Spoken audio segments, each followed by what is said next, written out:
Good afternoon. Welcome to this session of editorial discussion.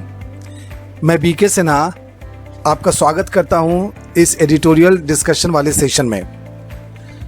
जैसा कि आपको भी पता होगा, कल जब लॉकडाउन को एक्सटेंड करने की बात कही गई कल आफ्टरनून में, तो मैं एंटिसिपेट कर रहा था कि आज पेपर में ज़रूर इससे रिलेटेड कोई ना कोई एडिटोरियल होगा, बट आई प्रूव्ड रॉन्ग। और आज एक जो एडिटोरियल देखने को मिला वो इकॉनमी पे बेस्ड है। लॉकडाउन का क्या इम्पैक्ट है हमारे इकॉनमी पे, उस पर बेस्ड एडिटोरियल आज आया, जिसका टाइटल है ओमिनस कॉन्ट्रैक्शन। इसके बारे में हम बाद में चर्चा करेंगे। पहले अपने पैटर्न को फॉलो करते हुए उन वर्ड्स को रिकैपिचुलेट करते हैं जो पहले के डिस्कशंस में डिस्कस किए जा चुके हैं, पहले के सेशंस में, लेकिन आज भी इस एडिटोरियल में भी देखने को मिलेंगे। तो first word is output. Output means होता है जो चीज़ प्रोड्यूस की जाती है, नतीजा के लिए वर्ड हम लोग यूज़ करते हैं output. Second is pandemic. Pandemic her editorial में देखने को मिल रहा है, वैश्विक महामारी। इंडेक्स मीन्स सूचकांक, इसको हम लोगों ने कल ही डिस्कस किया था, इसका प्लूरल वर्ड कल आया था, इंडिसेस। नेक्स्ट एक्टिविटीज़ मीन्स गतिविधियाँ। Next word reflect. Reflect means दर्शाना, कल ही डिस्कस हुआ है ये वाला वर्ड भी। एक्सपैंड। एक्सपैंड मीन्स फैलाना या विस्तार करना, उसके लिए हम लोग वर्ड यूज़ करते हैं एक्सपैंड। और वर्ड एक और वर्ड है रीअश्योर। रीअश्योर मीन्स होता है भरोसा दिलाना। और लास्ट वर्ड जो कि रिपीट हुआ है वो है एक्सटेंड। एक्सटेंड का मतलब हद या सीमा। Now we discuss the words in today's editorial. First word जो हेडिंग में ही है वो है ओमिनस। ओमिनस मीन्स अशुभ। इसके लिए दूसरा इंग्लिश वर्ड हो सकता है inauspicious. Next contraction. Contract means सिकुड़ना, और उसी का नाउन है कॉन्ट्रैक्शन। संकुचन के लिए हम लोग वर्ड यूज़ करते हैं इसको। Next is steep. Steep means होता है खड़ा, जैसे ये सीढ़ी स्टीप है, मतलब खड़ी सीढ़ी है, उसके लिए उसका सुपरलेटिव डिग्री यहाँ यूज़ किया गया steepest.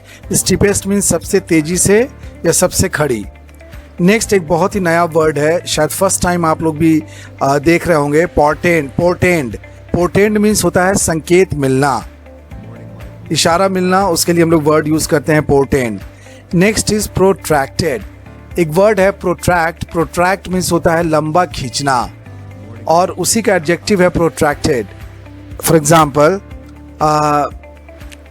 Irfan Khan died after a protracted illness.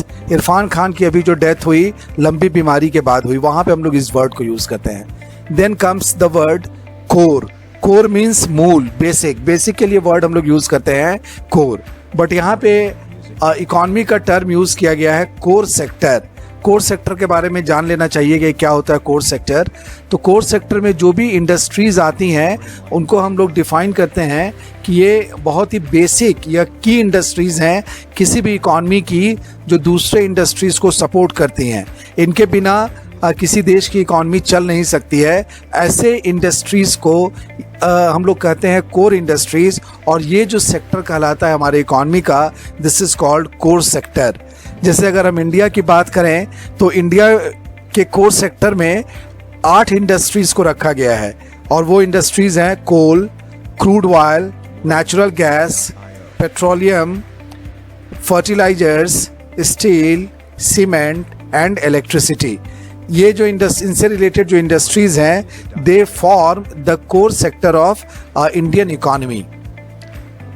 Next word is considerable. Considerable means होता है बड़ा, जैसे रिटायरमेंट के बाद उसको कंसिडरेबल अमाउंट मिलेगा, बड़ी रकम मिलेगी, वहाँ पे हम लोग इसको यूज़ करते हैं। नेक्स्ट एक फ्रेज है यहाँ, in the wake of. In the wake of means के मद्देनज़र। देन कॉमेंस शुरू होना, कॉम्प्राइज रखना या समावेश करना, इसके लिए दूसरा वर्ड भी होता है कंसिस्ट। Next shrank. श्रैंक जो है वो पास्ट पार्टिसिपल है श्रिंक का। श्रिंक मीन्स सिकुड़ना, उसी से बना हुआ वर्ड है श्रैंक। नेक्स्ट एक बहुत ही नया वर्ड है, आई बेट कि ये फर्स्ट टाइम आप देख रहे होंगे इस वर्ड को, ऑगरी। ऑगरी मीन्स भविष्यवाणी। Next is slide, slide means फिसलना, उसका पास्ट पार्टिसिपल यहाँ पे दिया हुआ है slid. Then marginal, marginal means बहुत छोटा, हार का जो अंतर था वो मार्जिनल था, बहुत छोटा था। नेक्स्ट ट्रांसपोर्टेशन, ट्रांसपोर्टेशन मीन्स परिवहन, इसके अंदर सब कुछ आता है, पैसेंजर भी आते हैं और गुड्स की भी जो ढुलाई होती है वो भी इसी के अंडर आती है, ट्रांसपोर्टेशन। नेक्स्ट इज रेस्पेक्टिवली, क्रमशः। देन अंडरलाइंग, अंडरलाइंग मीन्स वास्तविक परंतु न दिखने वाला, उसके लिए हम लोग वर्ड यूज करते हैं अंडरलाइंग, जैसे the underlying principle of this action is this. Next stress, stress you know तनाव। देन क्रूशियल, क्रूशियल मीन्स निर्णायक, जैसे ये मैच जो है वो इंडिया के लिए क्रूशियल है, निर्णायक है। नेक्स्ट कॉमर्शियल एस्टैब्लिशमेंट, वाणिज्यिक संस्थान या व्यापारिक संस्थान। एग्जेम्प्ट मीन्स मुक्त करना, कंज्यूमर मीन्स उपभोक्ता। आप लोग देखते होंगे कस्टमर और consumer, there are two words, उसमें से कस्टमर और कंज्यूमर में डिफरेंस है। कंज्यूमर हम लोग वहाँ पर यूज़ करते हैं जो सर्विसेज लेते हैं, they are called consumers. Next post, post का 2-3 मीनिंग होता है। पोस्ट का मतलब होता है पद, पोस्ट का मतलब होता है डाक में भेजना, लेकिन यहाँ पे जो मीनिंग है पोस्ट का मतलब होता है दर्ज करना या अंकित करना। Next word pace, pace means गति। की मीन्स हम लोग जानते हैं चाबी, लेकिन की का एक और मीनिंग होता है महत्वपूर्ण, जैसे he is the key man of this company, वह इस कंपनी का बहुत महत्वपूर्ण आदमी है, वहाँ पे हम लोग इस वर्ड को यूज़ करते हैं। नेक्स्ट इज रिवाइव, फिर से जीवित करना। कॉमोडिटी वस्तु, कंस्ट्रक्शन निर्माण, सप्लाई अगर एज ए नाउन यूज़ किया जाता है तो सिर्फ आपूर्ति, and as a verb it is आपूर्ति करना। ग्रेजुअली धीरे धीरे, महम हिंसक गतिविधियाँ। फॉर एग्ज़ाम्पल मुंबई में जो अटैक हुआ था उस समय CST छत्रपति शिवाजी टर्मिनल का जो रेलवे प्लेटफॉर्म था, इट विटनेस्ड मेहम, हिंसक गतिविधियां देखने को मिली थी। नेक्स्ट टम्बल, टम्बल मीन्स लुढ़क जाना। अंडरमाइन, कम करके आंकना। नेक्स्ट इज अनडाउटेडली, निस्संदेह। नेक्स्ट ड्रैग, ड्रैग मीन्स खींचना। टेरिटरी, क्षेत्र। मैसिवली मीन्स बड़े पैमाने पर। नेक्स्ट इंफ्रास्ट्रक्चर, यू नो, आधारभूत संरचना। ईज का मीनिंग होता है आसान बनाना। और लास्ट है एक टर्म है reeling economy. Reeling economy means आहत अर्थव्यवस्था, वैसी अर्थव्यवस्था जो संकट से गुजर रही हो उसको हम लोग कहते हैं reeling economy. So these were the words from today's editorial. Now we discuss the editorial. Ominous contraction, ominous means अशुभ। अभी हमारी इकॉनमी में जो गिरावट आई है, जो संकुचन आया है, वो शुभ नहीं है, ऐसा लोगों का मानना है। जो इकोनॉमिक्स के एक्सपर्ट हैं वो ऐसा सोचते हैं और बहुत हद तक सही भी है।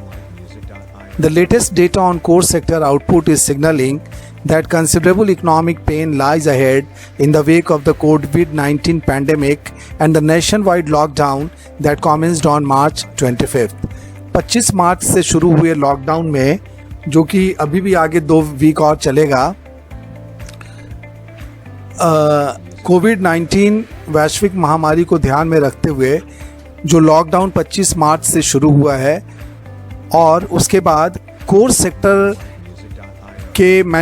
सेक्टर के जो प्रोडक्शन का जो डेटा है, कोर सेक्टर जो भी चीज़ें प्रोड्यूस करता था, उसके जो आंकड़े हमारे सामने आए हैं, उससे ये संकेत मिल रहा है कि आने वाले भविष्य में हमारे लिए आर्थिक मुश्किलें बहुत ज़्यादा सामने आएंगी।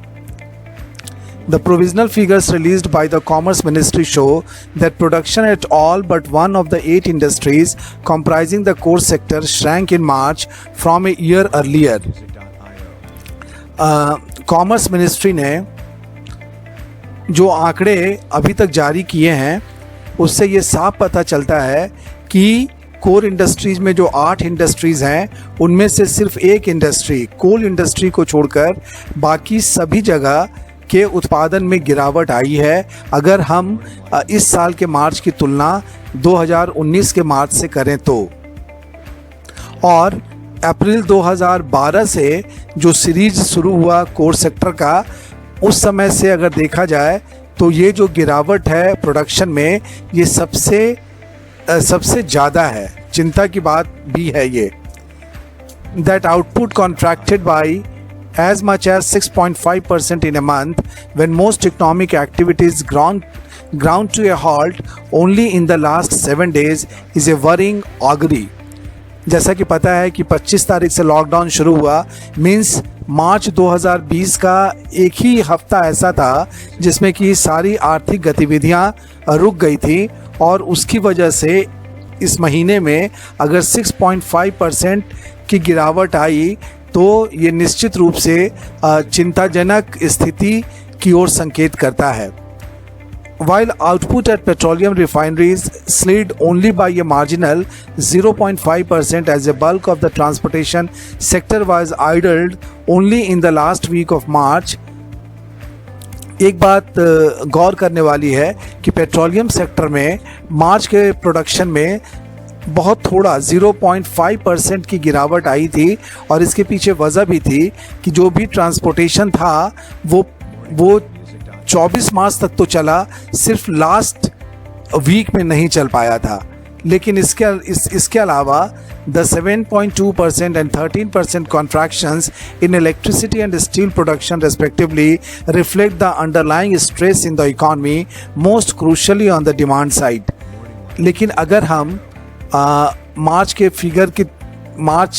2020 के फिगर की तुलना करते हैं मार्च 2019 के फिगर से, तो दो सेक्टर इलेक्ट्रिसिटी और स्टील प्रोडक्शन, जिसमें क्रमशः 7.2% और 13% की गिरावट आई थी, वो निश्चित रूप से चिंता का विषय है।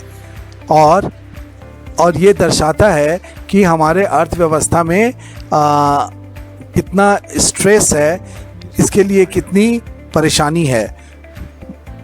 और ख़ासकर ये जो प्रोडक्शन है ये रिलेटेड है डिमांड साइड से। मींस अगर प्रोडक्शन में कमी आई है, इसका मतलब उसका डायरेक्ट रिलेशन रहा होगा डिमांड से। With all non essential industries and commercial establishments ordered shut as part of the lockdown, demand for electricity declined by more than 9% in March, according to data from the National Load Dispatch Center। जो भी non essential industries थी, जो बहुत ज़रूरी नहीं है, वैसी industries और व्यावसायिक संस्थानों को लॉकडाउन के अंतर्गत चूँकि बंद कर दिया गया था, इसीलिए बिजली की डिमांड मार्च में इन लोगों के द्वारा नहीं होने की वजह से उसमें 9% की गिरावट आई। ये बताया है नेशनल लोड डिस्पैच सेंटर ने, जो कि इलेक्ट्रिसिटी सप्लाई के डेटा को इंडिया में मॉनिटर करता है। While the power sector has been exempt from the lockdown because of its essential nature, the slump in demand from commercial customers is bound to have a significant sector-wide cascading impact as a result of heightened cash flow problems at the already stressed distribution companies that deliver electricity over the last mile to consumers। ये काफ़ी लंबी line थी, complex है, but I would like to simplify it for you. कहता है कि हालांकि जो ऊर्जा क्षेत्र है, मतलब इलेक्ट्रिसिटी वाला जो क्षेत्र है हमारे इंडस्ट्री का, हमारे इकॉनमी का, उसको लॉकडाउन से अलग रखा गया था क्योंकि ये इसेंशियल नेचर का है, इसके बिना काम नहीं चल सकता। लेकिन फिर भी इसके जो व्यावसायिक उपभोक्ता थे, जैसे इंडस्ट्रीज़ हुई, जैसे दूसरे इस्टेब्लिशमेंट हुए, कॉमर्शियल इस्टेब्लिशमेंट, उनके द्वारा चूँकि बिजली की खपत की डिमांड नहीं थी, इसीलिए इस पर भी विपरीत प्रभाव पड़ना निश्चित था, और जो कि हुआ भी। साथ ही साथ कैश फ्लो की परेशानी हमेशा रहती है डिस्ट्रीब्यूशन कंपनीज़ को, जो पावर सप्लाई करती हैं कंपनियां, उनके पास कैश का आने वाली समस्या हमेशा बनी रहती है। जिस हिसाब से ये लोग सप्लाई करते हैं, उतना रिटर्न्स पैसे के रूप में इनके पास नहीं आता, वो भी परेशानी इन लोगों को झेलने को मिली है या झेलनी पड़ी। Now we discuss the second paragraph.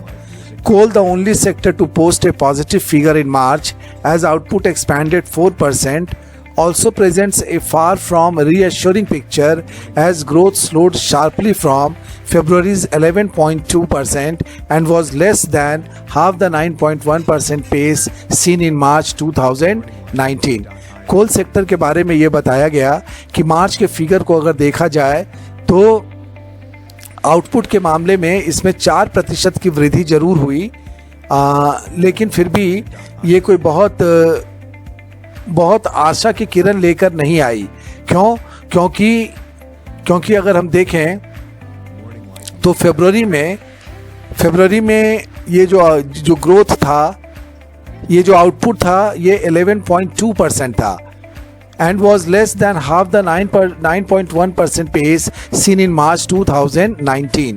और अगर हम मार्च 2019 के डेटा से इसको कंपेयर करेंगे तो जो 4% आया वो पिछले मार्च में 9.1% था। Got it?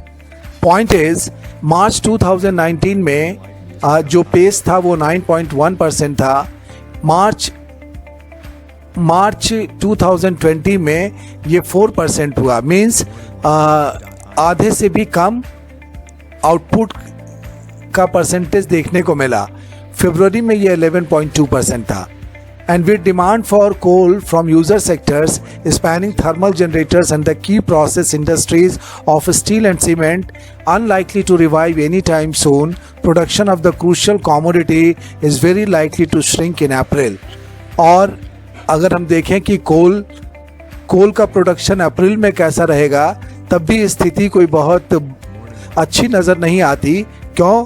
क्योंकि कोल को इस्तेमाल करने वाली जो मुख्य उद्योग हैं स्टील और सीमेंट, उनके फिर से अप्रैल में शुरू होने के चांसेस बहुत कम हैं। और चूँकि स्टील और सीमेंट इंडस्ट्री अगर रिवाइव नहीं करेगा तो कोल की डिमांड नहीं होगी, तो अप्रैल में भी इसके प्रोडक्शन के ज़्यादा बढ़ने की उम्मीद नहीं है। With the construction sector hit hard by the lockdown and likely to face serious labor supply issues even after the economy gradually reopens, cement may see production shrink in the first month of the new fiscal year by an even greater extent than the 25% drop seen in March। अगर cement industry की अलग से हम बात करते हैं तो इसकी स्थिति उतनी अच्छी अभी नज़र नहीं आ रही है, क्योंकि कंस्ट्रक्शन सेक्टर जो है हमारा है, जो इंफ्रास्ट्रक्चर डेवलपमेंट या बिल्डिंग कंस्ट्रक्शन का जो सेक्टर है वो लॉकडाउन से बुरी तरह से प्रभावित हुआ है। और जैसे लॉकडाउन खुलेगा, अर्थव्यवस्था हमारी धीरे धीरे रफ्तार पकड़ेगी, उस समय में भी इसमें कोई बहुत तेज़ी आने की संभावना नहीं है। और जब कंस्ट्रक्शन सेक्टर अगर पिकअप नहीं करेगा तो सीमेंट के प्रोडक्शन के भी पिकअप करने की संभावना कम है वित्तीय वर्ष के इस पहले महीने में, अप्रैल में। और उम्मीद की जाती है by an even greater extent than the 25% drop seen in March। और हो सकता है कि मार्च में जो 25% की गिरावट देखी गई इसके प्रोडक्शन में, उससे भी कहीं ज़्यादा गिरावट देखने को मिल सकती है अप्रैल में। The mayhem in the oil market with global crude prices tumbling is also certain to undermine the industries in the energy sector।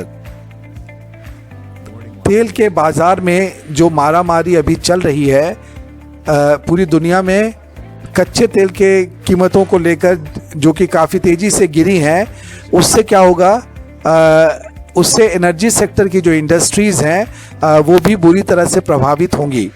Undoubtedly, April's overall core output appears headed for an even sharper contraction।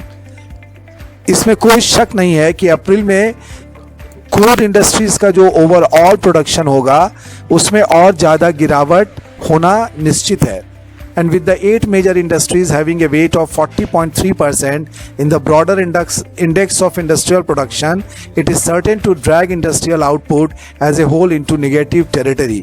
और अभी जैसा कि हम लोगों ने discuss किया, core sector है, core sector में 8 इंडस्ट्रीज़ हैं और उनका टोटल शेयर अगर देखा जाए तो ओवरऑल इंडस्ट्रियल प्रोडक्शन में 40.3% है। और इस मेजर शेयर वाले इंडस्ट्रीज़ में अगर गिरावट आती है तो निश्चित रूप से जो ओवरऑल इंडस्ट्रियल प्रोडक्शन है हमारे देश का वो पीछे चला जाएगा और हो सकता है कि ये निगेटिव जोन में चला जाए। ग्रोथ की बात तो अलग है, ये निगेटिव ग्रोथ के डायरेक्शन में चला जा सकता है, ऐसी पूरी संभावना है। The centre may be left with little option but to massively lift public spending on infrastructure once the lockdown eases in order to revive the reeling economy. केंद्र सरकार के पास अब कोई चारा नहीं है, अगर वो चाहे तो जैसे ही लॉकडाउन ख़त्म होता है तो इंफ्रास्ट्रक्चर से रिलेटेड जो भी इंडस्ट्रीज़ है कोर सेक्टर में, उसमें सरकार को अपने तरफ से पैसा खर्च करना पड़ेगा, तभी जाकर संकट से गुजरती हुई हमारी जो अर्थव्यवस्था है उसको रिवाइव होने के चांसेस हैं, उसके पुनर्जीवित होने के चांसेस हैं या उसके पटरी पर वापस लौटने के आसार हैं। तो ये था एक बहुत ही अच्छा एडिटोरियल जिसमें डेटा पर बात की गई, इकॉनमी के परफॉर्मेंस को दिखाया गया और आगे क्या उम्मीदें हैं ये भी दिखाया गया। ओवरऑल अगर देखा जाए तो जैसा कि हम सब महसूस भी कर सकते हैं, हमारी अर्थव्यवस्था अच्छी स्थिति में नहीं है और आने वाला जो समय होगा वो हमारे लिए निश्चित रूप से मुश्किलें पैदा करेगा, इसमें कोई शक नहीं है। अब देखते हैं कि इसका जिस्ट क्या है। जिस्ट में लिखा है steepest fall in coal sector output in at least 8 years portends protracted economic pain. पिछले 8 साल की सबसे बड़ी गिरावट जो कि कोर सेक्टर के उत्पादन में देखने को मिली है, उसके प्रोडक्शन में देखने को मिली है, वो इस बात के तरफ संकेत देती है कि हमारा जो आर्थिक कष्ट है, हमारा जो आर्थिक संकट है, ये लंबा चलेगा। तो ये था आज का editorial ominous contraction. Now it's time to discuss the questions from yesterday's editorial titled Religion and Freedom. Question 1. What is the role of 32 global indices? Which body of Indian government deals with them? 32 global indices, इनकी भूमिका क्या है? Number 1, this is the first part of the question. और second part पूछता है कि भारत के सरकार में कौन सा ऑर्गेनाइजेशन या ऑफिस ऐसा है जो इससे डील करता है। आपके लिए अंडरलाइन किया हुआ है जहाँ पे 32 ग्लोबल इंडिसेस है। ये रिफॉर्म और ग्रोथ को दर्शाने वाला इंडिसेस है जो कि किसी भी इकॉनमी में मेज़र किया जाता है। इसका फंक्शन यही है। The function of 32 global indices is to advance reform and growth. Correct.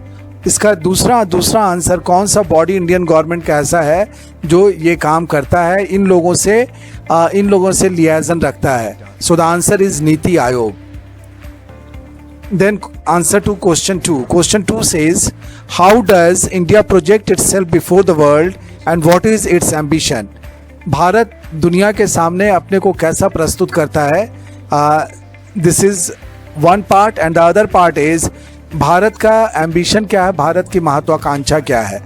तो सेकंड पैराग्राफ का जो ओपनिंग लाइन है उसी में लिखा हुआ है, India advertises itself as a multi religious democracy and as an adherent to global norms of rule of law.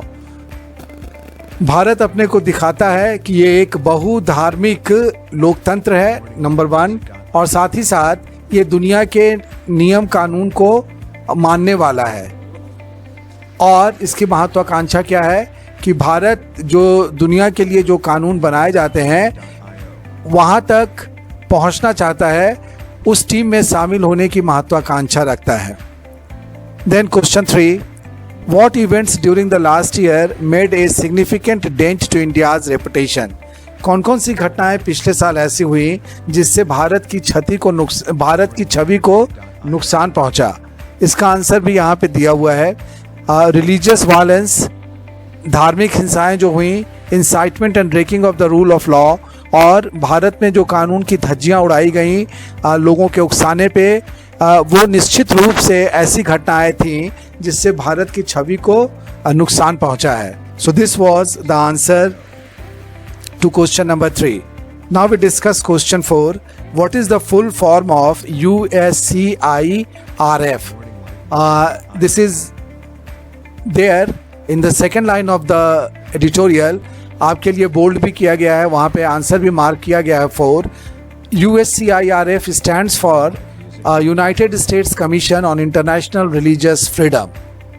इसका दूसरा क्वेश्चन था to what extent it influences the US executive action. US के executive action को ये किस हद तक प्रभावित करता है, ये पूछना था. ये पूछता है इस क्वेश्चन में, तो उसका आंसर भी यहीं पे है. Commission's influence over any US executive action is limited.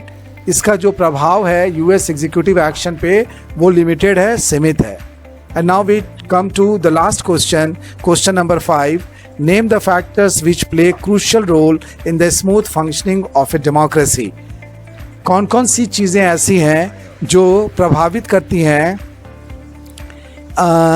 किसी भी लोकतंत्र के फंक्शनिंग को. इसका आंसर है, this is given in the last sentence of the editorial. Rule of law and communal harmony are essential for any functioning democracy. किसी भी democracy के लिए दो फैक्टर बहुत इंपॉर्टेंट है, देश का कानून और कानून की सुरक्षा, और दूसरा सांप्रदायिक सद्भाव. So this was the answer to question number 5. तो ये था आज के एडिटोरियल का पूरा डिस्कशन, जिसमें कि कल के एडिटोरियल का कॉम्प्रहेंशन भी शामिल था. उम्मीद है कि आपको कॉम्प्रहेंशन से बहुत फ़ायदा हो रहा होगा. जहाँ तक कल की बात है, as you know tomorrow is Sunday और कल एडिटोरियल का डिस्कशन नहीं होगा, तो फिर हम मंडे को आपसे मिलेंगे एक नए एडिटोरियल के साथ. Till then, good bye, stay home, stay safe and save lives.